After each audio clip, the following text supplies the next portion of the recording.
आज तक की हिस्ट्री में आपने कई सारे drug cartels, drug king pins, mafias, drug lords के बारे में सुना होगा। लेकिन उनमें से एक ऐसा ड्रग लॉर्ड भी है जो फेसबुक के फाउंडर और दुनिया के अमीर आदमियों में से एक माने जाते मार्क जकरबर्ग से दुगना अमीर है, और उसका नाम है अमाडो कैरलो फ्यूंटेस, जो मैक्सिकन जुअरेस कार्टल का हेड था और जिसे लॉर्ड ऑफ द स्काईज भी कहा जाता था, क्योंकि उसके पास 22 प्राइवेट और 727 जेट एयरलाइंस थी जिनके जरिए वो कोकेन को मैक्सिको को कोलंबिया इंपोर्ट करता था और उसके बाद यूएस में स्मगलिंग करता था।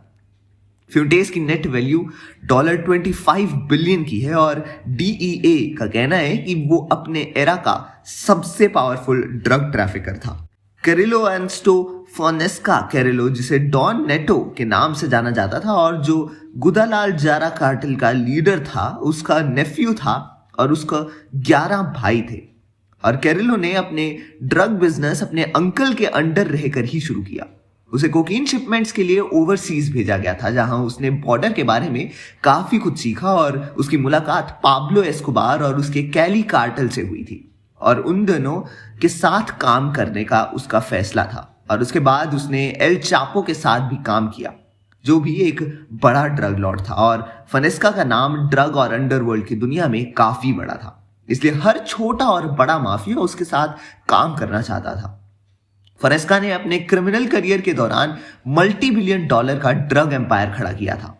कैरिलो के पीछे मेक्सिको का जुअरेस कार्टेल था और अगस्त 3, 1997 के दिन रात के 10 बजे 4 ड्रग ट्रैफिकर्स उस रेस्टोरेंट में आए जहां कैरिलो और उसके आदमी थे, और वहां ओपन फायर हुई और लगभग 100 से भी ज्यादा बुलेट्स क्राइम सीन पर मिली थी।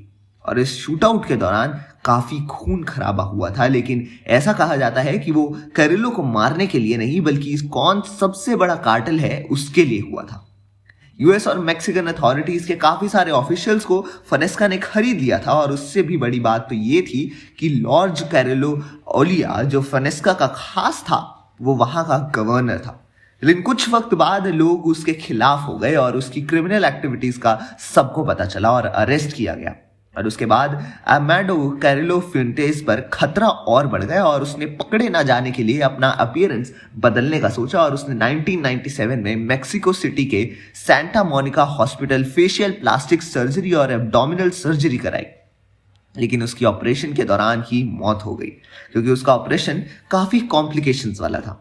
उसकी सर्जरी के वक्त उसके 2 बॉडीगार्ड वहां मौजूद थे और उसकी मौत के बाद उसका ऑपरेशन करने वाले दोनों सर्जन्स की डेड बॉडी मिली थी। फ्यूंटेस पहला ऐसा ड्रग लॉर्ड था जिसकी मौत किसी राइवल या पुलिस की वजह से नहीं बल्कि प्लास्टिक सर्जरी के दौरान हुई थी। और ऐसे ही पावरफुल ड्रग माफिया और अंडरवर्ल्ड किंग की स्टोरी पर बेस्ड होने वाली है साहो 2। आप हमें कमेंट सेक्शन में जरूर बताएं कि आपको कितना इंटरेस्ट है साहो 2 की ऐसी कहानी जानने के लिए। तब तक के लिए देखते रहिए हमारा चैनल पॉलीग्राफ स्टूडियोज।